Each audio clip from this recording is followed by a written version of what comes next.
Ni mu gihe amaso y'isi yose akomeje kwerekezwa ku ntambara ikomeje mu burasirazuba bwa Repubulika Iharanira Demokarasi ya Kongo, ku masezerano ya Washington ndetse no ku biganiro bya Doha, hari indi ntambara isa n'itavugwa cyane ariko nanone ishobora guhindura ejo hazaza h'iki gihugu kurusha amasasu akomeje ku rugamba mu burasirazuba bw'igihugu.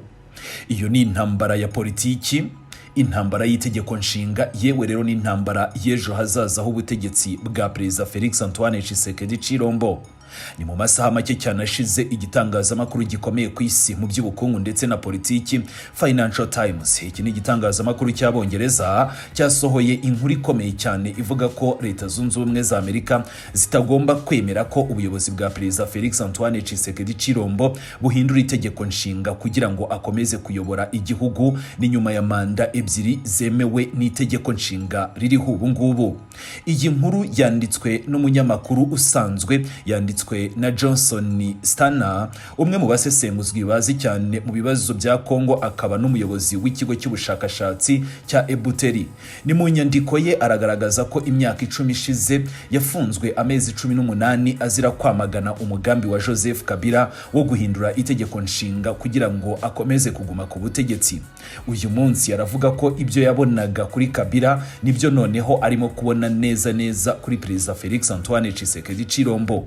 Ariko si ibyo gusa, nkuko tugiye gukomeza tubirebera hamwe. Yavuze ko Amerika ishobora kwisanga ifasha mu buryo butaziguye gusenya demokrasi ya Repubulika Iharanira Demokarasi ya Kongo niba Perezida Donald Trump yemeye guceceka kubera inyungu z'amabuye y'agaciro igihugu cya Repubulika Iharanira Demokarasi ya Kongo gifite. Ni mu gihe Perezida Felix Antoine Tshisekedi Tshilombo nawe akomeje kugirana amasezerano akomeye n'ibigo by'abanyamerika mu bucukuzi bwa copper, cobalt, lithium na tantalum. Hari abavuga ko ashobora kuba yizeye ko Washington izamureka agakora ibyo ashaka byose ku itegeko nshinga. Ariko se koko ibyo nibyo? Ese ni ukubera iki Financial Times yavuze ku mugambi wa manda ya gatatu? Kuki iyi nkuru irimo kuvugisha abantu benshi i Washington, i Kinshasa ndetse no mu bindi bice bitandukanye by'isi? Ese koko Amerika yaba yaratangiye guha Tshisekedi ubutumwa bukomeye bwo kubahiriza itegeko nshinga? Ni ibiki bishobora kuba bisobanura ibi byose tugiye kugarukaho ku matora ategerejwe na benshi mu mwaka w'2028 azasiga noneho Tshisekedi avuye ku butegetsi? Kandi se ibi byose bishobora kuba byagira izihe ngaruka ku masezerano ya Washington, ku mutekano wa Repubulika Iharanira Demokarasi ya Kongo ndetse no ku mubano wa Kinshasa na Washington? Ribo hasi yanditse subscribe. Ni muri iyi nkuru yacu tugiye kuba tubasesengurira byose duhereye ku mateka y'uko iki kibazo cyatangiye, icyo Financial Times yanditse, icyo abasesenguzi bavuga ndetse n'ingaruka ibi bishobora kugira kuri politiki ya Repubulika Iharanira Demokarasi ya Kongo mu myaka mike cyane iri imbere. Kugira ngo twumve neza impamvu y'iyi nkuru ya Financial Times n'impamvu irimo kuvugisha benshi, ni ngombwa kubanza gusobanukirwa aho ikibazo cya manda ya gatatu gikomoka. Nkuko itegeko nshinga rya Repubulika Iharanira Demokarasi ya Kongo ribiteganya, Perezida wa Repubulika yemerewe manda ebyiri gusa. Ni itegeko ryashyizweho nyuma y'intambara zikomeye cyane n'imyaka myinshi igihugu cyanyuzemo, cyabayemo bijyana n'ubutegetsi bw'igitugu hagamijwe gukumira ko umuntu umwe akomeza gufata ubutegetsi igihe kitagira iherezo. Ni mu mwaka rero w'2005 abanyekongo batoye iri tegeko nshinga muri referendum, aho abarenga 84% bemeye iryo tegeko nshinga. Maze nyuma yaho ritangira kubahirizwa nk'imwe mu nkingi z'ingenzi za demokrasi ya Repubulika Iharanira Demokarasi ya Kongo. Ariko ni muri iyi minsi ishize ibikorwa bikomeje kubera Kinshasa byatumye benshi batangira kwibaza niba ubutegetsi bwa Perezida Felix Antoine Tshisekedi Tshilombo butarimo gutegura inzira yo guhindura iryo tegeko nshinga. Ibyo byashimangiwe n'amagambo ya Perezida Tshisekedi ubwe aherutse kuvuga ubwo yagiraga ati, ntabwo ari njye wasabye manda ya gatatu, ariko nanone niba abaturage bayishaka njyewe nzabyemera. Aya magambo yahise akwirakwira cyane hose kuri interinete, mu bitangazamakuru bitandukanye ndetse no mu baturage ba Repubulika Iharanira Demokarasi ya Kongo, yewe rero atangira no gusobanurwa mu buryo butandukanye. Hari abayafashe nk'ikimenyetso cy'uko Perezida Tshisekedi ashobora kuba yitegura koko kongera kwiyamamariza manda ya gatatu amaze guhindura itegeko nshinga. Abandi bakavuga ko ari uburyo bwo gupima uko abaturage n'abanyepolitiki babyakira mbere yo gufata noneho ibyemezo. Ariko ntabwo ayo magambo ariyo yonyine yateje impaka.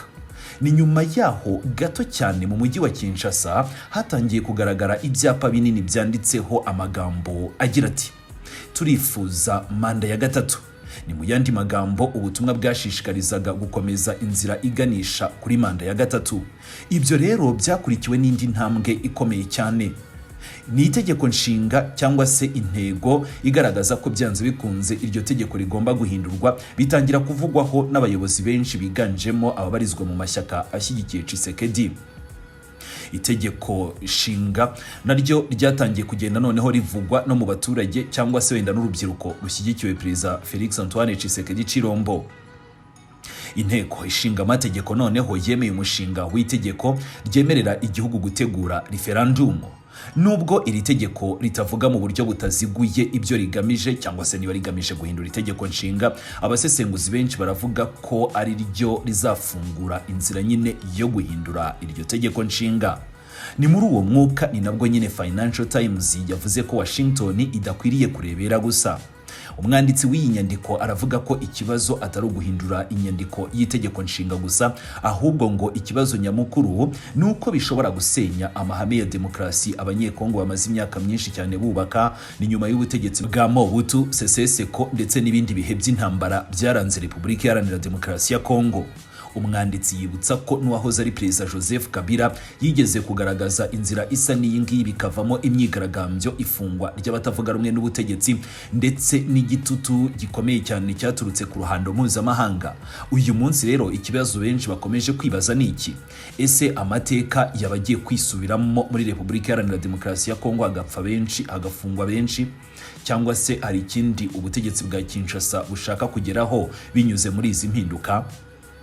Ibyo rero nibyo tugiye gukomeza n'ubundi turebera hamwe, aho Financial Times isobanura impamvu ivuga ko ikibazo cya Kongo kidashobora gukemurwa no kongera ububasha bwa perezida, ahubwo ko kigomba gukomoka ku miyoborere myiza izajyana no gukumira ruswa, ibibazo by'umutekano bimaze imyaka myinshi ndetse n'ibindi bibazo bigaragara imbere muri Repubulika Iharanira Demokarasi ya Kongo bikabanza gukemurwa. Ni mu nyandiko yayo Financial Times iravuga ko impamvu igihugu cya Kongo gikomeje guhura n'ibibazo bikomeye ngo ntabwo ari uko itegeko nshinga rifite intege nke cyangwa se wenda ribangamira Perezida Felix Antoine Tshisekedi Chilombo gukora akazi ke, ahubwo ivuga ko ikibazo nyamukuru kiri mu miyoborere, ruswa, ikoreshwa nabi ry'umutungo wa leta ndetse no kubura uburyozwa cyaha. Umwanditsi w'iyi nyandiko arasobanura ko hari abantu bashyigikiye Perezida Felix Antoine Tshisekedi Chilombo bavuga ko itegeko nshinga rya Kongo ryanditswe n'abanyamahanga, ko rishaje kandi ko ritajyanye n'ibihe. Hari n'abandi bavuga ko rifite inzego nyinshi cyane zigenzura ubutegetsi, ni mu buryo perezida ashobora gukora impinduka zihuse igihugu cye gikeneye. Ariko Financial Times ikavuga ko iyo myumvire idashingiye ku kuri, ikagaragaza ko itegeko nshinga ryateguwe n'abanyekongo ubwabo, ni nyuma y'ibihe bikomeye cyane igihugu cyanyuzemo, hanyuma rikemezwa na referendum yabaye mu mwaka wa 2005. Rikomeza risobanura ko impamvu ryashyizweho mu buryo bwinshi bwo kugenzura ubutegetsi ari uko igihugu cyari kimaze imyaka myinshi cyane kiyoborwa mu buryo bw'igitugu, aho Perezida Mobutu Sese Seko yayoboye igihugu mu myaka irenga 30 afite ububasha hafi ya bwose. Ni nayo mpamvu hashyizweho amategeko agamije gukumira ko ubutegetsi bwakongera noneho kwibumbira mu maboko y'umuntu umwe igihe kirekire. Igitangazamakuru Financial Times kiravuga ko ikibazo cya Kongo uyu munsi ngo ntabwo kigomba gukomeza gushingira kuri iryo tegeko nshinga, cyangwa se ngo ntabwo gituruka kuri ayo mategeko, ahubwo ngo kiraturuka ku kuba atubahirizwa uko akwiriye ayo mategeko. Itanga urugero rw'umutekano muke ukomeje mu burasirazuba bwa Kongo. Nk'uko iyi nyandiko ibivuga, ni mu mwaka ushize inzego z'umutekano zahawe amafaranga arenga miliyari 2 zose, ni mu madolari ya Leta Zunze Ubumwe za Amerika, amafaranga arenzayo igihugu cyashoye mu buzima cyangwa se wenda mu burezi. Nyamara nubwo ayo mafaranga yahawe igisirikare cya FARDC, umutwe witwaje intwaro wa FDLR n'abandi babafasha, ng'ingabo za leta zakomeje guhura n'ibibazo bikomeye cyane ku rugamba, gukubitwa umusubirizo, yewe rero no gutakaza abasirikare n'ibikoresho. Hari raporo zitandukanye zagiye zigaragaza ko abasirikare bavuga ko batishyurwa ku gihe, cyangwa se abandi ahubwo ntibanabone umushahara wabo, abandi bakavuga ko badafite ibikoresho bihagije ku rugamba, ibintu byatumye ubutegetsi bwa Kinshasa bukaba bwitabaza imitwe yitwaje intwaro ndetse n'abacancuro b'abanyamahanga kugira ngo baze gufasha icyo gisirikare kurwana n'umutwe wa M23. Financial Times ikavuga ko ibi bidashobora gukemurwa no guhindura itegeko nshinga. Rero ikomeza igaragaza ko no mu zindi nzego za leta ngo hari ibibazo bikomeye cyane bijyana na ruswa. Urugero rutangwa ni raporo y'urwego rw'ubugenzuzi bukuru bwa leta ivuga ko buri mwaka hari amafaranga barirwa muri za miliyoni amagana n'amagana z'amadolari anyerezwa binyuze mu mishahara y'abakozi batazwi cyangwa se imishinga ya leta idakurikiranwa neza. Iyo usesenguye ibi byose, Financial Times igera ku mwanzuro ivuga ko Kongo idakeneye kugabanya uburyo ubutegetsi bugenzurwamo, ari naho bahera basaba ko Perezida Donald Trump adakwiriye kwemera ko ibi bizigera bibaho na rimwe mu mateka ya Repubulika Iharanira Demokarasi ya Kongo. Ahubwo ngo iki gihugu gikeneye kongera uburyo abayobozi babazwamo ibyo bakora ndetse no gukomeza kubahiriza amategeko igihugu gisanzwe gifite. Ikindi gishimishije muri iyi nyandiko ni uko umwanditsi yibutsa amagambo Perezida Felix Antoine Tshisekedi Chilombo ubwe yigeze kuvuga ni mu mwaka wa 2021. Icyo gihe Perezida Tshisekedi yaragize ati hari itsinda ry'abantu ryashinze imizi mu gisirikare ndetse no mu nzego za leta, bica bucece, baraca imigambi bucece kandi barakorana na ruswa cyangwa se barakorera muri ruswa bucece. Ibyo byose nawe ubizi. Financial Times ikavuga ko ayo magambo agaragaza neza ko n'ubuyobozi bwa Kongo busanzwe rwose bubizi neza cyangwa se busanzwe buzi ikibazo nyamukuru igihugu gifite kari ruswa. Bityo ngo ikibazo rero si itegeko nshinga, ikibazo ni uburyo inzego za leta zikora mu buryo abayobozi babazwamo inshingano zabo. Ariko se niba Financial Times ivuga ibi byose, kuki hita yibanda cyane noneho kuri Leta Zunze Ubumwe za Amerika? Kukivuga ko Washington ishobora kwisanga irimo gufasha mu gusenya demokarasi ya Kongo? Ibyo byose n'ubundi tugiye gukomeza tubigarukaho, aho tugiye gusobanukirwa impamvu Amerika irimo gushyirwaho igitutu kuri iki kibazo n'icyo umwanditsi asaba izo Leta Zunze Ubumwe za Amerika gukora.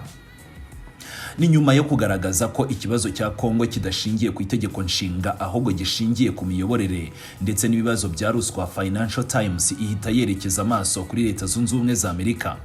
Niho iyi nyandiko noneho ibera ikomeye kurushaho. Umwanditsi aravuga ko uyu munsi Washington ifite uruhare rukomeye cyane kurusha uko byari bimeze mu myaka yashize, kubera ko ubutegetsi bwa Perezida Felix Antoine Tshisekedi Chilombo bwahisemo kwegera cyane izo Leta Zunze Ubumwe za Amerika ziyobowe na Perezida Donald Trump. Ni mu mezi ashize twabonye Amerika n'u Rwanda ndetse na Repubulika Iharanira Demokarasi ya Kongo basinyira i Washington cyangwa se bashyira umukono ku masezerano agamije gushaka amahoro mu burasirazuba bwa Repubulika Iharanira Demokarasi ya Kongo ndetse no mu karere kose muri rusange. Ni muri icyo gihe kandi Kinshasa hakomeje gutangazwa amakuru akomeye cyane agaragaza ko izo Repubulika Iharanira Demokarasi ya Kongo na Leta Zunze Ubumwe za Amerika ko bifuza noneho ko ibigo by'abanyamerika byashora imari mu bucukuzi bw'amabuye y'agaciro y'ingenzi nka copper, cobalt, lithium, coltan cyangwa se n'andi menshi yiganjemo na za tantalum. Ayo mabuye kuri ubu ngubu twavuga ko ari amwe mu yakenewe cyane ku isoko mpuzamahanga y'amabuye, kandi nayo ubu ngubu afatwa nk'umutungo w'ingenzi ku isi kubera ikoreshwa ryayo mu gukora telefone zigezweho, mudasobwa, ibinyabiziga bikoresha amashanyarazi, ubwenge buhangano AI, indege ndetse n'ibikoresho bya gisirikare. Financial Times ikavuga ko ari muri uwo mubano mushya nyine ari nabwo hagaragara impungenge zikomeye. Financial Times iravuga ko ubutegetsi bwa Perezida Tshisekedi bushobora kuba bwizeye ko Amerika ifite inyungu nyinshi cyane muri ayo mabuye y'agaciro, kandi ko bizatuma noneho irebera kure ibibazo bya politiki bikomeje imbere mu gihugu. Ni mu yandi magambo ngo Kongo Kinshasa ishobora kuba itekereza ko Washington izashyira imbere inyungu z'ubukungu kuruta uburenganzira n'amahame ya demokarasi. Ariko kandi Financial Times ikavuga ko ibyo byaba ari ikosa rikomeye cyane kuri Perezida Donald Trump. Ivuga ko Amerika idakwiriye kwemera ko inyungu z'ubukungu zituma iceceka igihe habayeho ibikorwa bishobora guhubanganya itegeko nshinga cyangwa se amahame ya demokarasi muri Repubulika Iharanira Demokarasi ya Kongo. Umwanditsi mu magambo make yakomeje agira ati niba Amerika ishaka amahoro arambye muri Kongo no mu karere k'ibiyaga bigari, ntigomba gushyigikira cyangwa se wenda kwihanganira ibikorwa bishobora gutuma ubutegetsi bwibumbira cyangwa se buguma mu maboko y'umuntu umwe igihe kirekire nk'uko byahoze ku bwa Mobutu Sese Seko. Ni ubutumwa bukomeye cyane kuko ntabwo busaba gusa Perezida Tshisekedi kubahiriza itegeko nshinga, burasaba na Washington kutemera kugwa mu mutego wo kurebera kubera ibintu bikomeje kugenda bibera muri Repubulika Iharanira Demokarasi ya Kongo binyuranyije n'amategeko kubera inyungu z'ubukungu. Ni muri urwo rwego bamwe mu basesenguzi batangiye kuvuga ko iyi nyandiko ishobora gusobanurwa nk'ubutumwa bwa politiki bugenewe ubuyobozi bwa leta ya Amerika uyobowe na Perezida Donald Trump, cyane cyane muri iki gihe Washington irushaho kugira uruhare mu bibazo bikomeye cyane bikomeje kugaragara mu karere k'ibiyaga bigari. Ibi kandi bije bikurikira andi magambo aherutse gutangazwa n'umunyamabanga wa leta ushinzwe ububanyi n'amahanga wa Amerika Marco Rubio, wavuze ko impande zose zigomba kubahiriza ibyo ziyemeje mu masezerano ya Washington. Ni nayo mpamvu hari ababona ko iyi nyandiko ya Financial Times ije yongera igitutu ku buyobozi bwa Kinshasa, cyane cyane ni mu gihe hamaze iminsi havugwa ko hashobora kuba hari umugambi wo kuvugurura itegeko nshinga mbere y'uko amatora ateganyijwe mu mwaka wa 2028 agera. Ariko se kandi ibi bishobora kugira izihe ngaruka kuri Perezida Felix Antoine Tshisekedi Tshilombo? Ese niba koko yakomeza inzira yo guhindura itegeko nshinga, ni iki gishobora kuba ku mubano wa Kongo na Amerika ndetse no ku mutekano w'igihugu imbere mu gihugu? Ibi rero n'ubundi tugiye gukomeza tubigarukaho, ariko nanone tugana ku musozo aho tugiye gusesengura ibyo Financial Times ivuga ko bishobora gukurikiraho ndetse n'icyo abasesenguzi benshi babona nk'igitekerezo gikomeye kuri demokarasi ya Repubulika Iharanira Demokarasi ya Kongo. Ni nyuma yo gusesengura impamvu Financial Times ibona ko Amerika idakwiriye kurebera gusa, ikibazo gikurikira abantu benshi bakomeje kwibaza ni kimwe: ese niki gishobora gukurikira niba Perezida Tshisekedi Tshilombo akomeje umugambi we wo guhindura itegeko nshinga cyangwa se wenda gushaka manda ya gatatu? Ni mu nyandiko yayo Financial Times iratanga umuburo ukomeye cyane w'ibishobora kuba. Iravuga ko iyo ubutegetsi butangiye gushaka kongera imbaraga z'umuntu umwe aho kubaka inzego zikomeye, akenshi bitangira noneho kubiba ikibazo cya politiki imbere mu gihugu. Nk'uko iyi Financial Times ibivuga, ibi bishobora ngo kongera ruswa aho noneho kuyigabanya. Bishobora gutuma inzego za leta zirushaho gutakaza ubwigenge.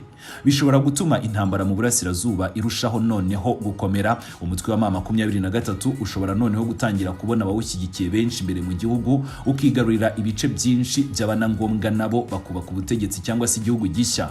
Kandi bishobora gutuma bamwe batangira kumva ko inzira yonyine isigaye yo kugera ku butegetsi katari amatora cyangwa se wenda amategeko, ahubwo kari intambara cyangwa se wenda kwitwaza intwaro. Ni amagambo aremereye cyane kuko aragaragaza ko ikibazo kitaba gusa icyo kongera manda y'umukuru w'igihugu, ahubwo kikaba noneho ikibazo gishobora kugira ingaruka ku mutekano w'igihugu cyose.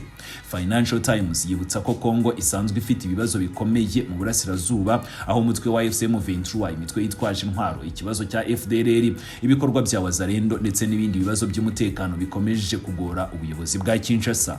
Iyo rero ngibyo bibazo byiyongereyeho amakimbirane ya politiki aterwa no guhindura amategeko y'igihugu, bishobora gutuma igihugu kirushaho kujya mu bibazo cyangwa se mu kavuyo. Twibukiranye ko mu minsi yashize umutwe wa M23 nawo wanditse amagambo akomeye cyane agira ati: ni mu gihe mu gihugu hari akavuyo, ni nabwo tuba tugomba gushaka ibisubizo bishya. Ari nayo mpamvu kino gitangazamakuru cya Financial Times gikomeza kivuga ko amahoro arambye adashobora kubakwa gusa hashingiwe ku mabuye y'agaciro cyangwa se ku masezerano y'ubukungu. Agomba ngo kubakwa ku buyobozi bwubahiriza amategeko, ku bwisanzure bwa politiki ndetse no ku cyizere abaturage bafitiye inzego z'igihugu. Hari ikindi gitekerezo gikomeye cyane ariko nanone gikomeje kugarukwaho. Financial Times ivuga ko Perezida Felix Antoine Tshisekedi Tshilombo azi neza ububi bw'ubutegetsi budakurikiza amategeko. Impamvu nuko se Etienne Tshisekedi yamaze imyaka myinshi cyane arwanya ubutegetsi bwa Mobutu Sese Seko, aharanira ko igihugu kigendera ku mategeko ndetse no kuri demokarasi. Ngo niyo mpamvu rero kino gitangazamakuru kibaza ikibazo gikomeye: ese ni gute umuntu wakuriye mu muryango warwanyije igitugu ashobora kwemera gusenya amahame ayo umuryango we warwaniye imyaka myinshi? Iki rero ni ikibazo buri wese udukurikiye ahangaha nawe ubwe ashobora gutekerezaho. Ni ku ruhande rwa diplomasi, ni narwo hari abasesenguzi bavuga ko niba koko Kinshasa yakomeza inzira yo guhindura itegeko nshinga, bishobora guteza ibindi bibazo. Bimwe muri ibyo bibazo harimo kongera igitutu cy'amahanga ku buyobozi bwa Kongo, gucika intege kw'abashoramari bamwe bagatinya noneho ibibazo bya politiki, kongera ubushyamirane hagati y'abashyigikiye ubutegetsi n'abatavuga rumwe nabwo, gutuma intambara yo mu burasirazuba irushaho gufata indi ntera ndetse no guha impamvu umutwe wa M23 gushyira mu kaga gahunda z'ivugurura ry'amasezerano mpuzamahanga igihugu kirimo. Ibi rero ni ibintu Financial Times ivuga ko bishobora kwirindwa hakiri kare ni mu gihe itegeko nshinga ryakomeza kubahirizwa nk'uko byemejwe n'abaturage. Tugana ku musozo uyu munsi rero ikibazo kibarizwa muri Repubulika Iharanira Demokarasi ya Kongo nikireba gusa intambara ikomeje mu burasirazuba bw'igihugu, hari n'indi ntambara kuri ubu ngubu ikomeje ku rwego rwa politiki n'imiyoborere. Ni intambara hagati y'abifuza ko itegeko nshinga ryakomeza kubahirizwa ndetse n'abatekereza ko rishobora guhindurwa. Ni intambara hagati yo kubaka inzego zikomeye z'igihugu ndetse no kongerera ububasha umuntu umwe ari we Perezida Tshisekedi. Ni nayo mpamvu inkuru ya Financial Times yateje impaka zikomeye, natwe tugahitamo kuyigarukaho muri ubu buryo. Ni ukubera iki? Ni ukubera ko iyi nkuru ntabwo irimo kuburira Perezida Felix Antoine Tshisekedi Chilombo gusa, yanaburiye Leta Zunze Ubumwe za Amerika ivuga ko idakwiriye kurebera ibikorwa bishobora guhubanganya demokarasi kubera inyungu z'ubukungu cyangwa se wenda amabuye y'agaciro. Ni mu gihe Kinshasa ikomeje kuvuga ku mavugurura, abatavuga rumwe na leta nabo bakomeje kwamagana ibyo byose, amahanga nayo yakomeje gukurikiranira hafi bikomeje kuba ikibazo nyamukuru, ariko nanone gikomeje kwibazwa kuri ubu ngubu ni iki, nubwo ibyo byose birimo kubera icyarimwe bijyana n'intambara ikomeje mu burasirazuba. Ese Repubulika Iharanira Demokarasi ya Kongo izubakira ejo hazaza hayo kukubahiriza itegeko nshinga n'inzego za demokarasi, cyangwa se wenda izafata izindi nzira zishobora kuyigeza cyangwa se kuyinjiza mu makimbirane mashya ya politiki? Igisubizo cy'iki kibazo ntabwo kizava mu magambo ya politiki gusa, ahubwo kizagaragarira no mu byemezo bifatwa mu mezi ari imbere, kuko ari byo bizagena niba Kongo koko izakomeza urugendo rwa demokarasi cyangwa se ahubwo niba igiye kwinjira mu kindi cyiciro cy'imaka zishobora kugira ingaruka zikomeye cyane ku gihugu no mu karere kose. Rwanda Updates nayo izakomeza gukurikiranira hafi amakuru nk'aya ngaya afite uburemere, kandi izakomeza kuyagereza ku gihe kubayikurikira.